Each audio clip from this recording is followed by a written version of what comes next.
ዛሬ ደግሞ የሞተር ኃይል አጋዥ ክፍሎች የሚባሉት ወይንም ሞተር ተገቢውን ኃይል እንዲሰጥ አጋዥ ክፍሎች ያሉት እነዛ ክፍሎች ማን ናቸው የሚለውን የምናይ ይሆናል ማለት ነው። ሞተር ትክክለኛ ኃይል እንዲያመነጭ ይፈለጋል። ስለዚህ ያን ትክክለኛ ኃይል እንዲያመነጭ ደግሞ አጋዥ ክፍሎች አሉት።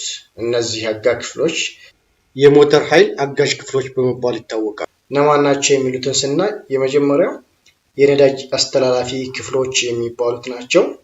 በሁለተኛ ደረጃ የእሳት አቀጣጣይ ክፍሎች የምንላቸው፣ በሶስተኛ ደረጃ ማለስለሻ ክፍሎች የምንላቸው ናቸው።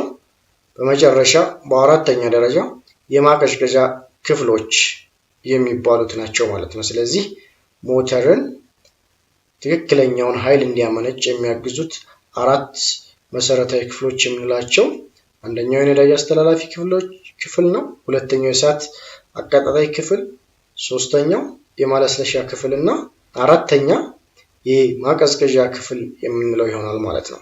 ስለዚህ እነዚህን አንድ ባንድ የምናይ ይሆናል ማለት ነው።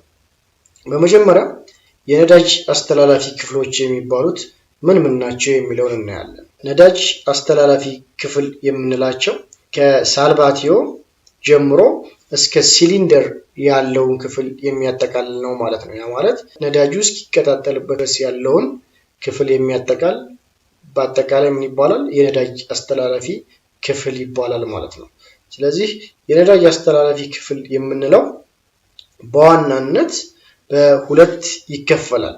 ያ ማለት በሚጠቀመው የነዳጅ አይነት መሰረት በማድረግ የቤንዚን ሞተር የነዳጅ አስተላላፊ ክፍል የምንለው አለ።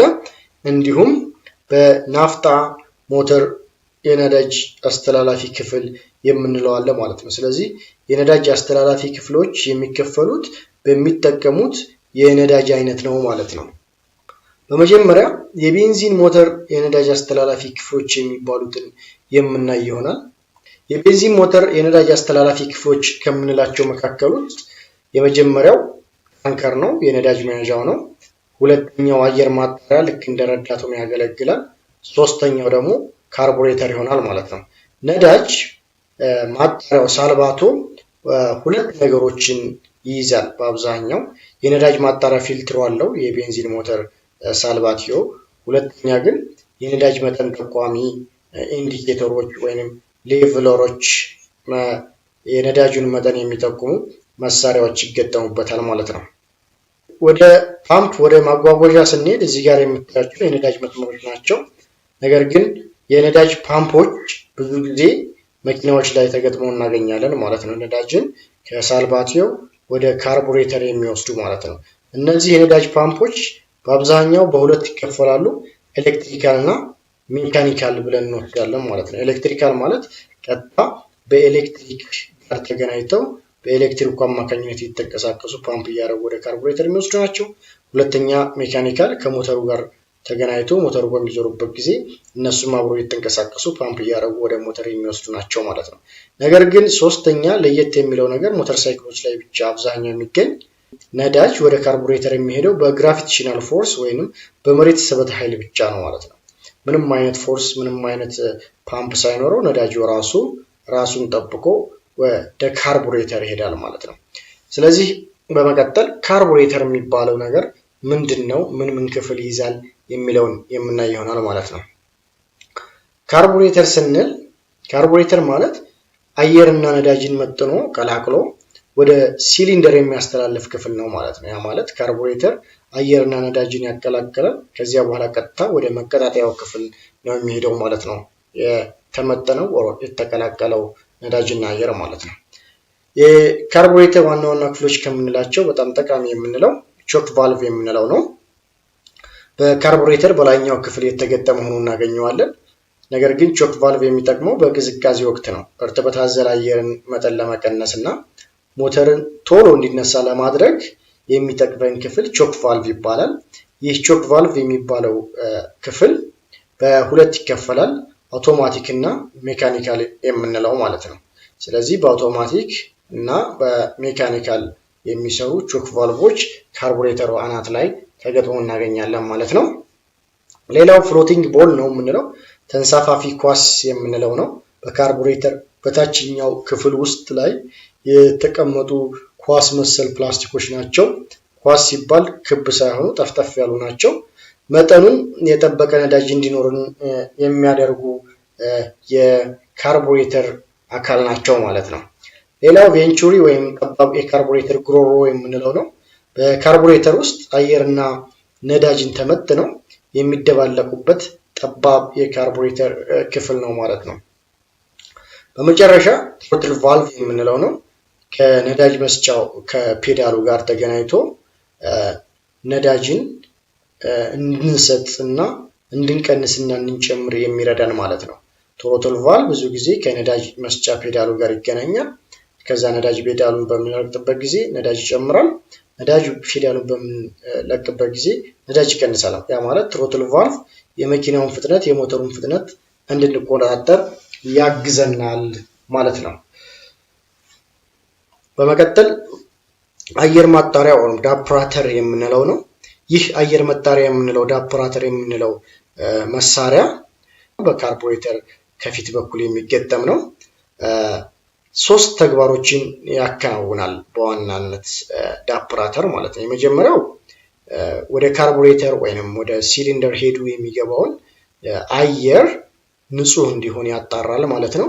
በሁለተኛ ደረጃ ግን በካርቡሬተር አናት በኩል ሊነሱ የሚችሉ እሳትን ያስቀራል።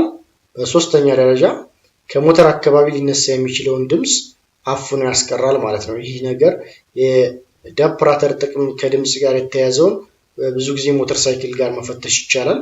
እነዚህ ዳፕራተሮችን ካስወገር ድምፁ በጣም ይረብሻል ማለት ነው።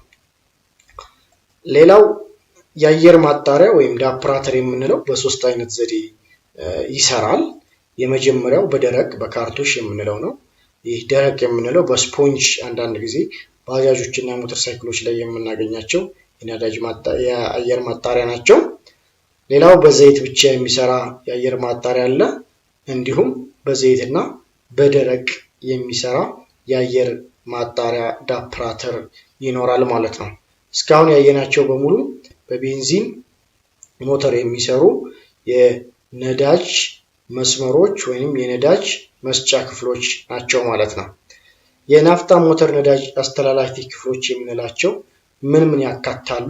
ከቤንዚን የሞተር ነዳጅ አስተላላፊ ክፍሎች ጋር ምን ልዩነት አላቸው የሚለውን ደግሞ በዚህኛው ርዕስ የምናየው ይሆናል ማለት ነው። በመጀመሪያ ሳልቫቲዮ የፊውል ታንክ ወይንም የነዳጅ ማጠራቀሚያ ይኖረናል ማለት ነው። ይህ የነዳጅ ማጠራቀሚያ ልክ እንደ ቤንዚን ማጠራቀሚያ የነዳጅ መጠን ጠቋሚ መሳሪያ አለው ማለት ነው። ፊውል ሌቭል ኢንዲኬተር ወይንም ፊውል ኢንዲኬተር የምንለው ከዳሽቦርዳችን ላይ የሚጠቁመን መሳሪያዎች የሚገጠሙበት አካል ነው ማለት ነው።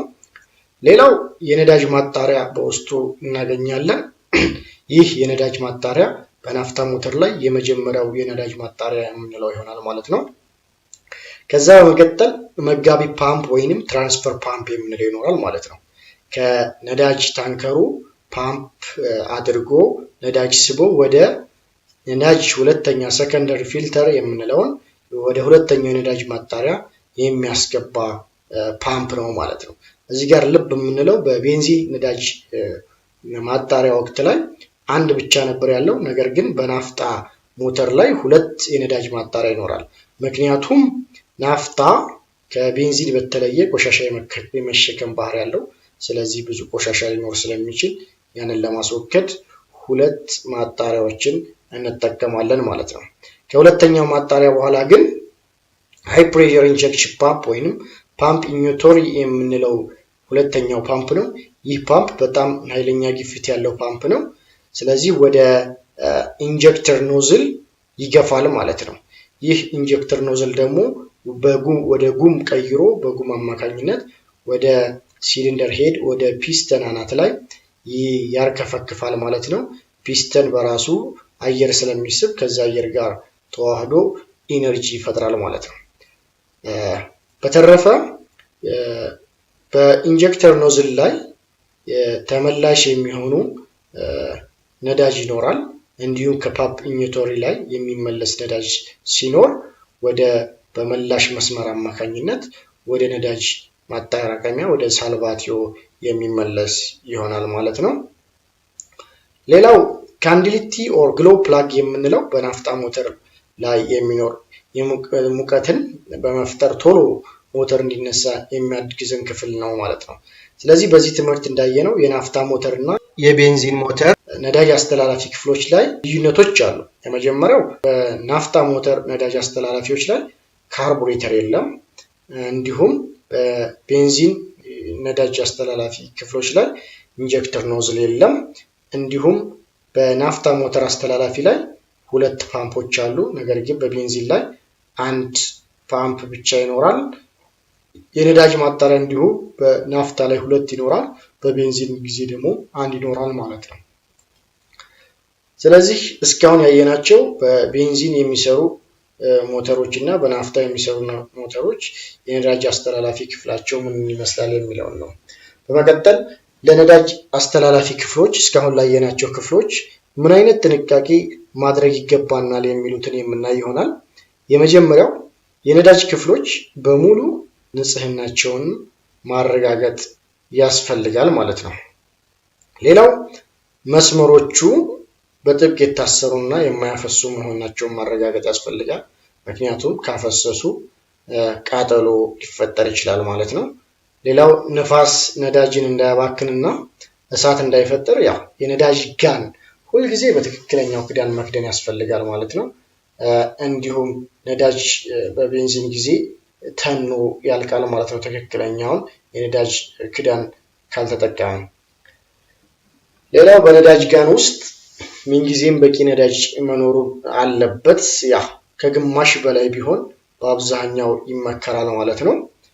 የተሽከርካሪ ማኑዋል በሚያዘው መሰረት ሰርቪስ ማድረግ ያስፈልጋል። የነዳጅ ማስተላለፊያ ቱቦዎችን፣ ካርቡሬተሮችን ማጽዳት፣ እንደዚህ አይነት ነገሮችን መከናወን አለባቸው ማለት ነው። የነዳጅ መጠኑ ስንመለከት በእንጨትና በቆሻሻ ነገሮችን አለመንካት የመሳሰሉትን ጥንቃቄዎች ልናደርግ ይገባል ማለት ነው። ስለዚህ የነዳጅ አስተላላፊ ክፍሎች የሚሉትን እዚህ ላይ ጨርሰናል። በሁለተኛ ደረጃ ላይ የሞተር አጋዥ ብለን የጠቀስናቸው የእሳት አቀጣጣይ ክፍሎች የምንላቸው ይሆናሉ ማለት ነው።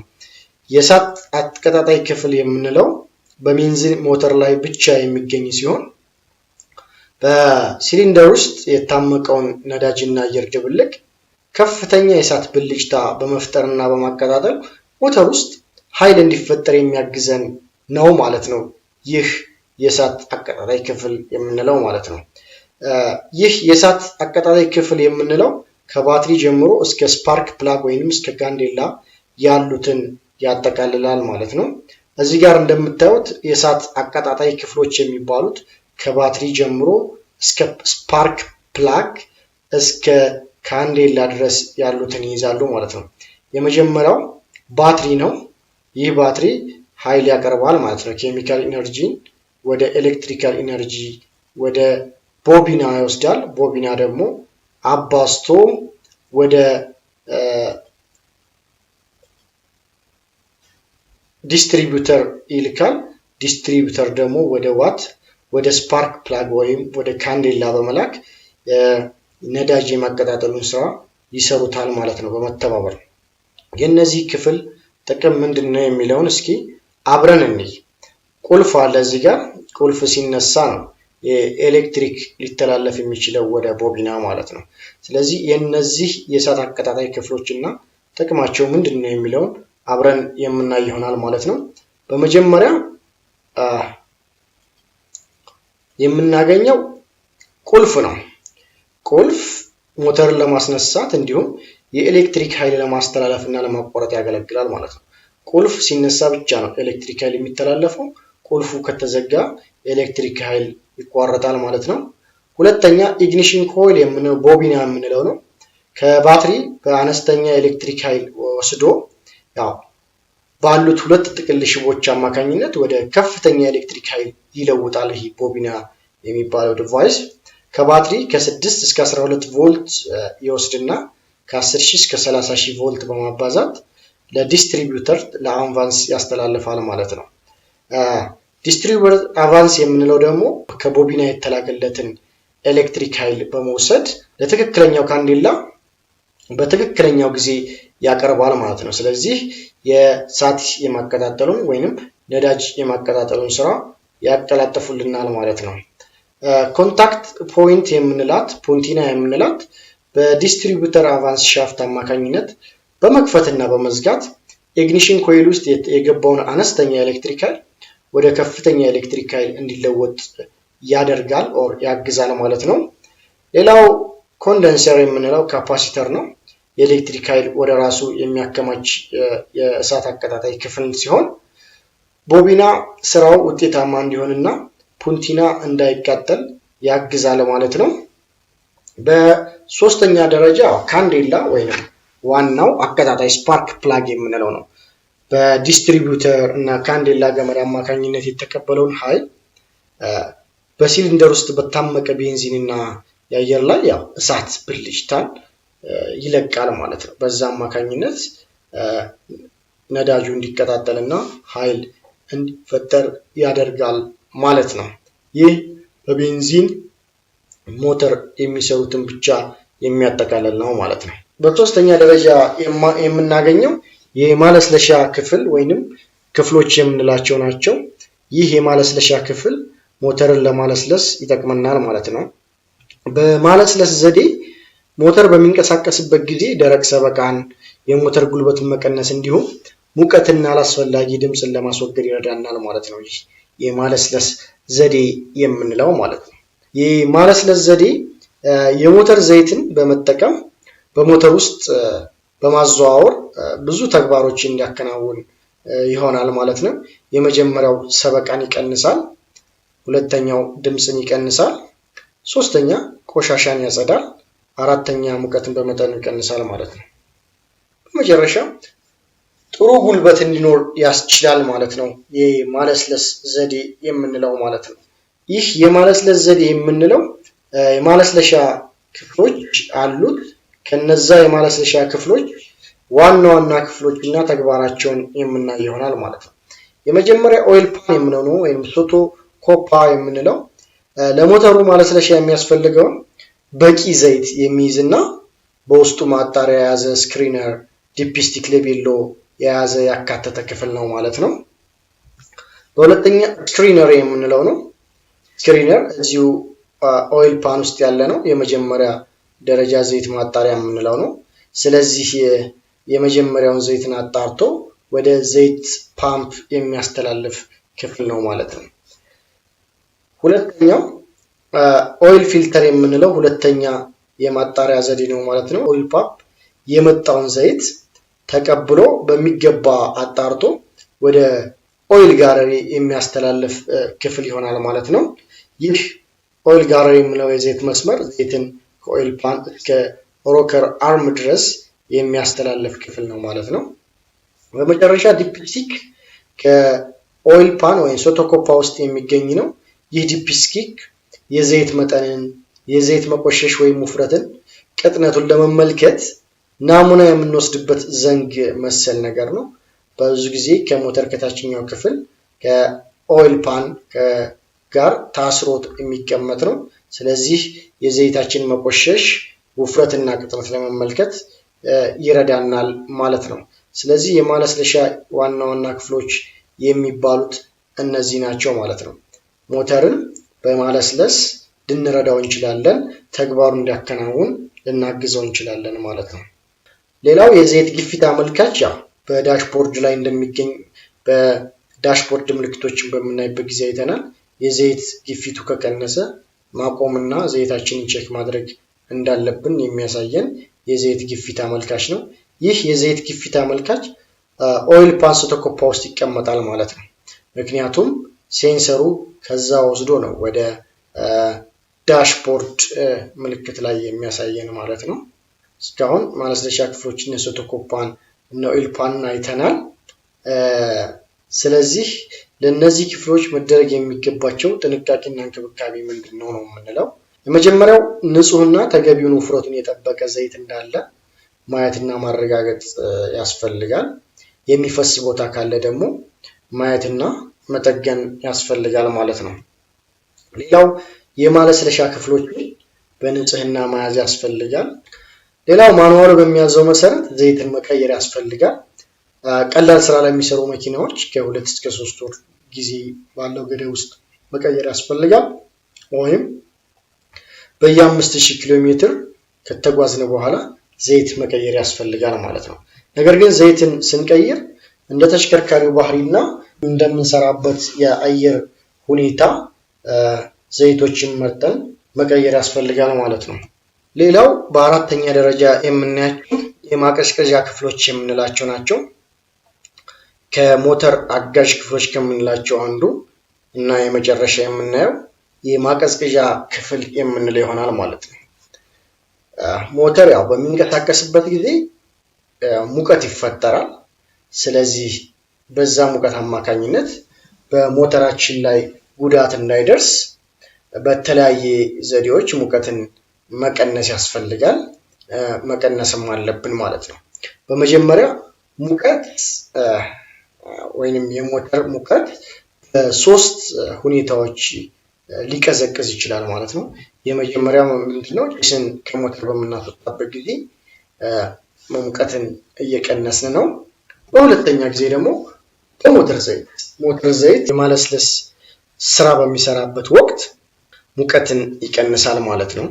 በሶስተኛ ደረጃ ግን የምናየው የማቀዝቀዝ ዘዴዎችን ወይንም መሳሪያዎችን በመጠቀም ሞተርን ማቀዝቀዝ ይቻላል ማለት ነው። የመጀመሪያው በአየር በመታገዝ አየርን በመጠቀም ሞተርን ማቀዝቀዝ እንችላለን።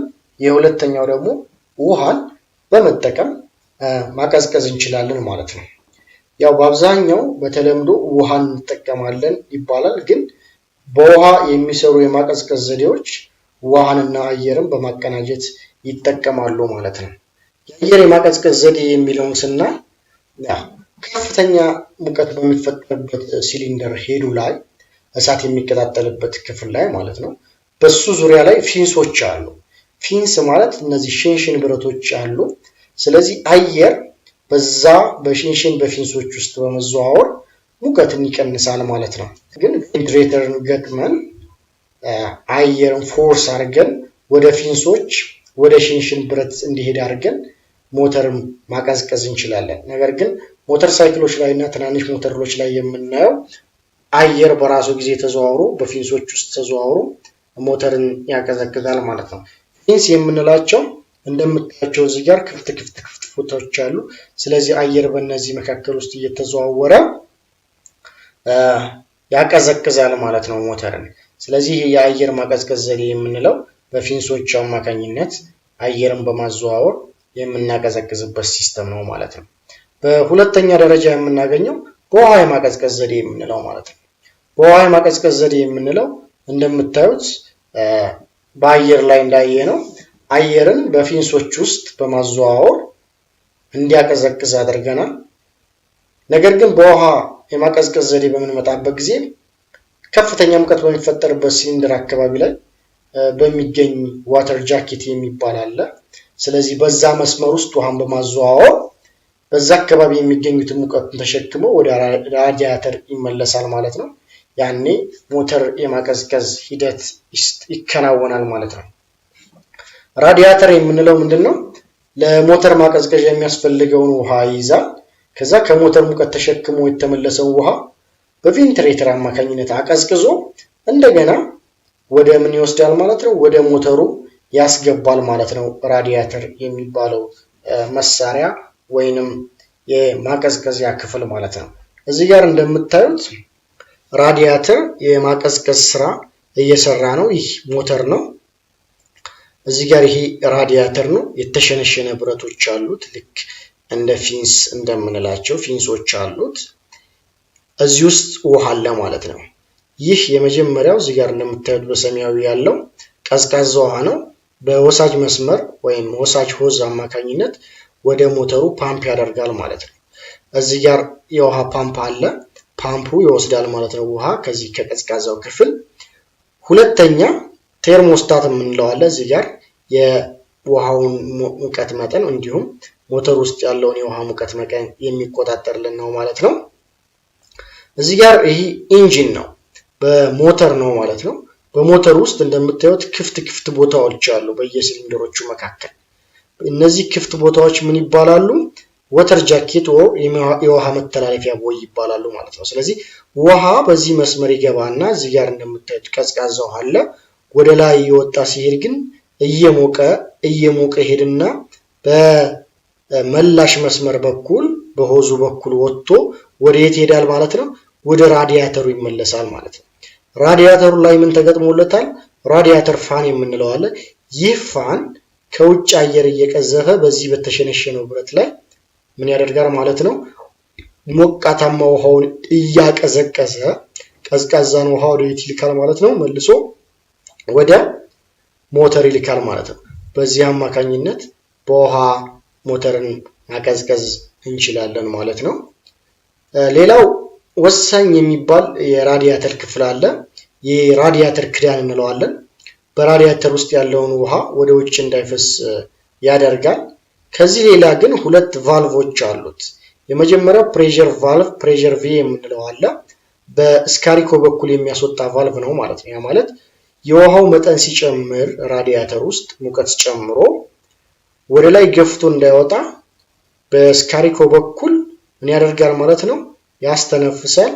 ኦቨርፍሎ የሆነ ውሃ ይፈሳል ማለት ነው። ሌላው ቫኪዩም ቫልቭ የምንለው ነው። ውሃ ወደ ራዲያተሩ እንዲያልፍና ራዲያተሩ እንዳይጨማደድ የሚያደርግ ክፍል ነው ማለት ነው።